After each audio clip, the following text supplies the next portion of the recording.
जो ऊर्जा का केंद्र मंदिर का शिखर होता है और उसका गर्भगृह होता है। सालों से हर तरीके के लोग वहां पर आते हैं, नमन करते हैं, जाते हैं। कई नकारात्मक ऊर्जाएं भी आती हैं, कई सकारात्मक ऊर्जाएं भी आती है। तो ऐसा कहा जाता है कि कुंभाभिषेक करने के साथ साथ एक बार फिर से जो सकारात्मक शक्तियां हैं वो अपने शिखर पर फिर आती हैं। इसलिए कुंभाभिषेक का वर्णन जो है वो हमारे हिंदू संस्कृति में पूजा पाठ की पद्धति में किया जाता है। इसलिए कुंभाभिषेक होने जा रहा है और उसमें भी कई सारे अलग अलग परंपराएं हैं। ओम जी बता रहे थे कार्यक्रम शुरू होने से पहले, उसमें भी 4 तरीके की परंपराएं हैं। एक परंपराएं उनमें से है कि हर 12 वर्ष में एक बार कुंभाभिषेक किया जाए। एक कुंभाभिषेक तब होता है जब आप निर्माण करते हैं, जब जीर्णोद्धार के बाद फिर से निर्माण कराया जाता है, पुनर्निर्माण होता है, तब भी कुंभाभिषेक किया जाता है। लेकिन यहाँ पे 75 वर्ष के उपरांत ये कुंभाभिषेक हो रहा है। ओम जी, अगर मैं सारी जानकारी ठीक से पहुंचा पाई हूं तो। जी बिल्कुल। 3-4 स्थितियों में जो आगमिक शास्त्र हैं हमारे, उसमें कुंभाभिषेकम की 3-4 स्थितियों में, 4 स्थितियों में कम से कम 4 कैटेगरीज बनाई गई हैं जब किया जाता है।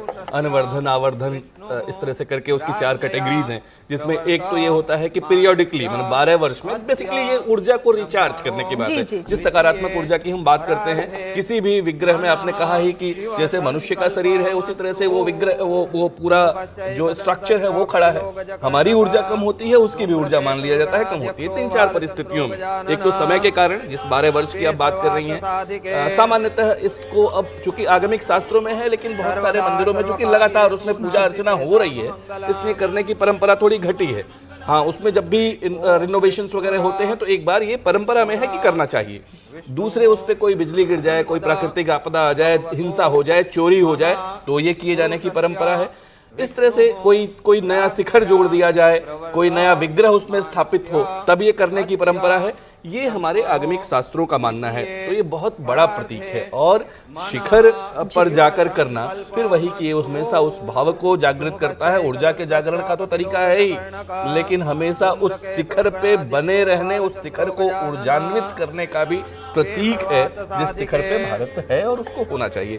एक बात और आपसे मीनाक्षी जी, आपकी अनुमति हो तो, जिस बात पे भी चर्चा आपकी और अजीत भैया की हो रही थी, उसमें मैं एक बात जोड़ दूं कि क्यों, कोई बिना नाम लिए, कि क्यों प्रधानमंत्री जी इतना अपील करते हैं, और दूसरा मैं फिर बिना नाम लिए कि अपील नहीं करते हमें, बिना नाम लिए मैं कह रहा हूं, क्योंकि प्रधानमंत्री जी की जो तैयारी होती है, आप याद कीजिए जब जनवरी 22 को 2024 में राम मंदिर अयोध्या का लोकार्पण होना था, 11 दिन का उन्होंने अनुष्ठान किया।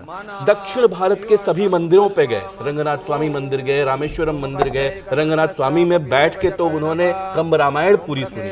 तो वो जो अपने को, अपनी ऊर्जा जो जागृत करते हैं, अपनी चेतना जो, और ये कहीं से भी राजनीति का प्रश्न नहीं है, ये विशुद्ध रूप से ये धर्म, अध्यात्म और आत्मिक चेतना का प्रश्न है। और जिस तरीके से उसको जागृत करते हैं, आप देखिए कि कितने दिन निराहार रहे, कितना निर्जल रहे। बताती हूँ, ये जानकारी दर्शकों तक पहुंचनी चाहिए।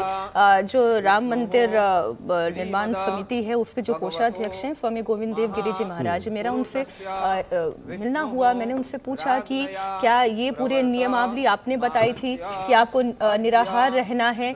तो उन्होंने कहा कि मैंने तो सिर्फ निराहार की एक परंपरा बताई थी, और ये भी कहा था कि क्योंकि आपका इतना व्यस्त कार्यक्रम होता है तो इसलिए आप निराहार ना भी रहें तो भी कोई उसमें आपत्ति नहीं है। उन्होंने कहा निराहार ही नहीं, वो निर्जल रहे।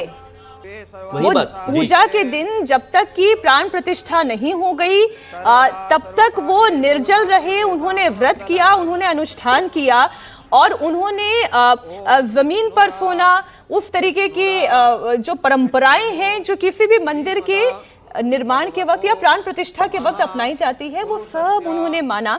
तो ये उनकी इच्छा थी, ये वो नहीं भी कर सकते थे, पर उनकी इच्छा थी, उन्होंने ये किया। यही बात है कि अपनी जो तैयारी करते हैं, अपने को जागृत करने की, अपनी चेतना को जागृत करने की जो तैयारी करते हैं, और उसके कारण उनके पूरे व्यक्तित्व में, उनके चेहरे पे जो तेज आता है, उनकी आंखों में जो तेज आता है, वो प्रभावित करता है, वो लोगों से को कनेक्ट करता है उससे बहुत अच्छी तरह से। सोमनाथ मंदिर के अमृत महोत्सव के मौके पर कुंभाभिषेक हो रहा है और इस दौरान वैदिक मंत्रों के बीच 11 तीर्थों के जल से शिखर का कुंभाभिषेक किया जाएगा।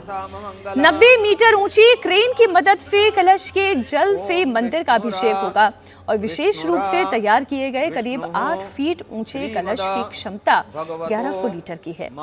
90 मीटर ऊंची क्रेन की मदद से इस विशाल कलश को मंदिर के शिखर तक बड़ी सावधानी से पहुंचाया जाएगा। अत्याधुनिक रिमोट कंट्रोल प्रणाली और सेंसर सिस्टम की सहायता से ये भारी भरकम क्रेन केवल 3 मिनट में कलश को शिखर पर पहुंचा देगी। इस दौरान 51 ब्राह्मण वैदिक मंत्रोच्चार के बीच अतिरुद्र पाठ करेंगे। महारुद्र यज्ञ में 1,25,000 आहुतियां दी जाएंगी। अभिषेक के बाद वायुसेना की सूर्य किरण टीम मंदिर के ऊपर एरोबैटिक शो भी करेगी। चेतक हेलीकॉप्टर के जरिए मंदिर पर फूल भी बरसाए जाएंगे।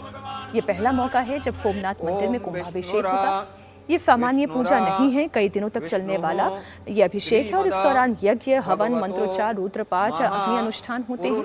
सैकड़ों कलशों में पवित्र नदियों का जल भरा जाता है। कलशों को वैदिक मंत्रों से ऊर्जावान किया जाता है।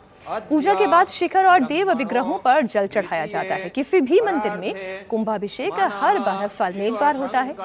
माना जाता है कि इससे मंदिर की दिव्य शक्ति दोबारा जागृत होती है। सोमनाथ का वैभव और इससे जुड़ी हुई सियासत से जुड़ी हुई जानकारी भी आपके सामने रख दें। 13 नवंबर 1947 को हाथ में समुद्र का पानी लेकर मंदिर पहुंचे थे सरदार वल्लभ भाई पटेल और उन्होंने इस मंदिर के पुनर्निर्माण का संकल्प लिया था। सरदार वल्लभ भाई पटेल कैबिनेट में जब थे और उस दौरान उन्होंने इस मंदिर के निर्माण का जब फैसला लिया तो तत्कालीन प्रधानमंत्री जवाहरलाल नेहरू उनके इस फैसले से बहुत कंफर्टेबल नहीं थे। उन्होंने पुनर्निर्माण का जो प्रस्ताव रखा गया था उस पर आपत्ति भी जताई थी। अच्छा, इसमें गांधी जी का भी सुझाव शामिल था राजकुमार जी, ये भी एक जानकारी अब दर्शकों तक पहुंच जानी चाहिए। गांधी जी का सुझाव ये था, जब सरकारी खजाने से इसका पुनर्निर्माण करवाने की बात आई तो उसमें नेहरू जी को आपत्ति थी और जब महात्मा गांधी जी के पास ये बात पहुंची तो उन्होंने कहा तो ठीक है, इसका जैसा पहले बताया भी कि एक ट्रस्ट बना करके लोगों से दान लेकर के तब ये काम कराते हैं।